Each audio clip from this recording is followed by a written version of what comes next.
Olá, caro aluno da Rede Estadual de Ensino do Rio de Janeiro. Meu nome é Genesi Souza e sou professor de Física. Seja bem-vindo a essa videoaula do terceiro bimestre do Ensino Médio Normal. Nessa videoaula, iremos conhecer um pouco sobre calor, temperatura e transmissão de calor. Começaremos essa videoaula tentando eliminar uma certa confusão que muitas, mas muitas pessoas fazem, que é a utilização dos termos temperatura e calor, usando como sinônimos. A temperatura é uma grandeza física utilizada para medir o grau de agitação molecular, ou a energia cinética das moléculas de uma determinada quantidade de matéria. Quanto mais agitada essas moléculas estiverem, maior será a sua temperatura. E para que se possa medir adequadamente a temperatura, utilizamos um aparelho conhecido como o termômetro, que pode ser encontrado usualmente nas escalas Celsius, Kelvin e Fahrenheit. Já o calor é uma forma de energia térmica em trânsito devido à diferença de temperatura entre corpos ou sistemas de corpos. Mas o que é isso? Vamos acompanhar a ilustração. Vamos considerar a seguinte situação inicial. Você possui dois corpos, o corpo A e o corpo B, e o corpo A possui a temperatura TA, vamos chamar de temperatura do corpo A. O corpo B, temperatura do corpo B, vamos chamar de TB. De tal forma que a temperatura do corpo A é maior do que a temperatura do corpo B, portanto, TA maior do que TB. E, em um certo momento, vamos considerar que coloquemos esses dois corpos em um recipiente adiabático. O que é isso? É um recipiente que não permite que os corpos no seu interior troquem calor com o meio externo. Portanto, o corpo A só pode trocar calor com o corpo B e vice-versa. Como sabemos que a temperatura do corpo A é maior do que a temperatura do corpo B, ou seja, o corpo A possui maior energia cinética molecular, né? Então ele tem maior energia térmica, essa energia em excesso fluirá na direção do corpo B, fazendo com que a sua temperatura reduza e a temperatura do corpo A aumente, até que elas permaneçam iguais, se tornem iguais, chegando ao equilíbrio térmico. Por isso, podemos dizer que calor é uma forma de energia em trânsito, porque está se deslocando de um corpo com maior temperatura para o corpo de menor temperatura, até que ocorra o equilíbrio térmico, ou seja, as temperaturas tornem-se iguais. Portanto, se um corpo perde ou ganha calor, a sua temperatura irá reduzir ou aumentar. Essa quantidade de calor recebida pode ser calculada pela equação fundamental da calorimetria. Essa equação mostra que o calor está relacionado com a quantidade e massa do corpo, com o tipo de substância, chamada de calor específico, e com a variação de temperatura sofrida pelo corpo. Mas como esse calor passa de um corpo para o outro? Essa passagem ocorre pelos processos de convecção, que é uma característica dos meios fluidos, pela radiação, que ocorre por ondas eletromagnéticas. Por isso, pode ocorrer no vácuo, e pelo processo de condução, que é uma característica dos meios sólidos. Vamos mudar esse assunto um pouco. Vamos falar sobre calor latente e calor sensível. Você está lembrado que os corpos podem sofrer mudança em seu estado físico? Ou seja, passando do estado líquido para o gasoso, do sólido para o líquido e etc. E vice-versa também. Vamos acompanhar o diagrama de aquecimento para compreender muito bem esse assunto. Para esse diagrama, vamos considerar um cubo de gelo de 30 gramas, inicialmente a menos 5 graus Celsius. E aí, construindo nosso diagrama, quantidade de calor, temperatura, vamos fornecer calor para essa substância do gelo.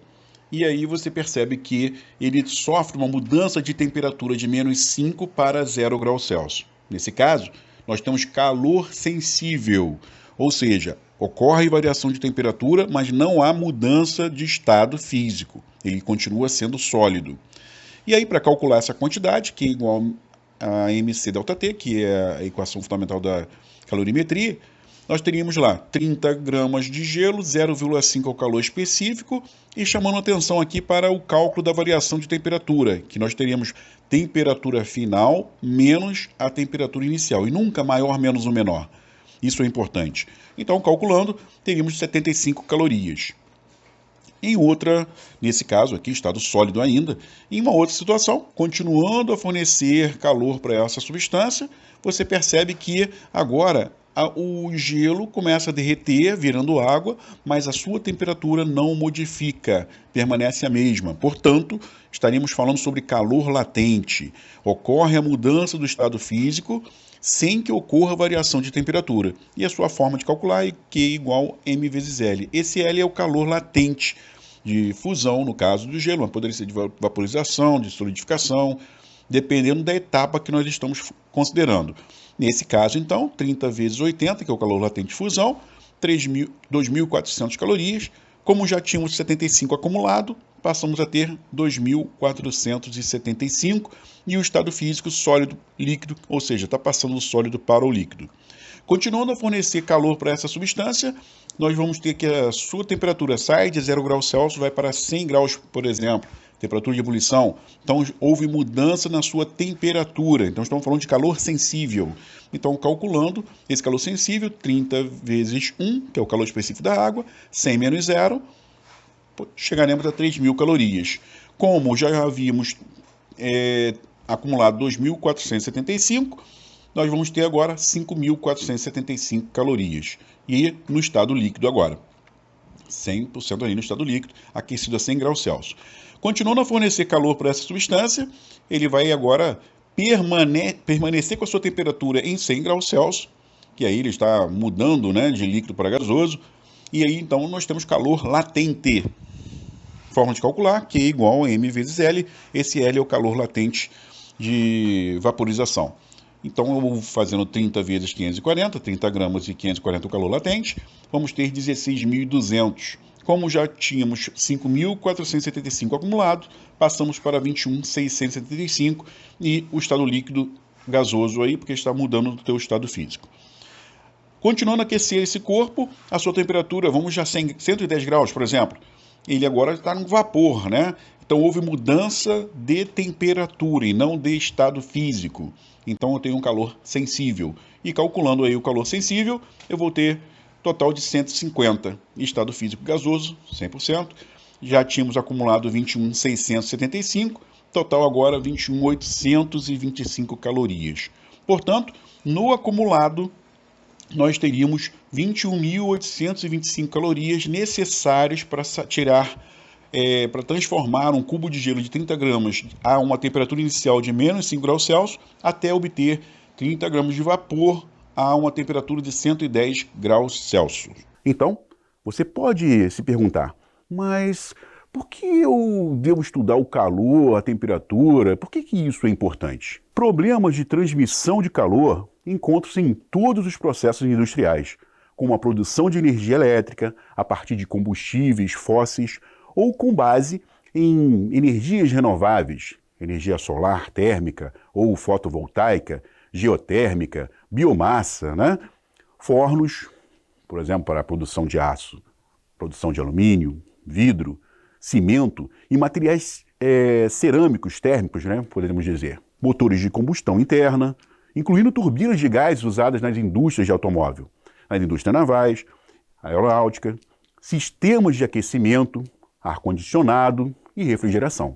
Os processos de transmissão de calor são também relevantes na poluição da água e do ar e influenciam fortemente as condições climáticas. A importância do conhecimento aprofundado dos processos de transmissão de calor e a necessidade de analisá-los quantitativamente tem se tornado progressivamente mais importante com o avanço tecnológico. Estamos chegando ao final de mais uma videoaula e espero que tenha gostado. Caso tenha ficado alguma dúvida, reveja essa videoaula ou leia as suas orientações de estudos. Bom estudo!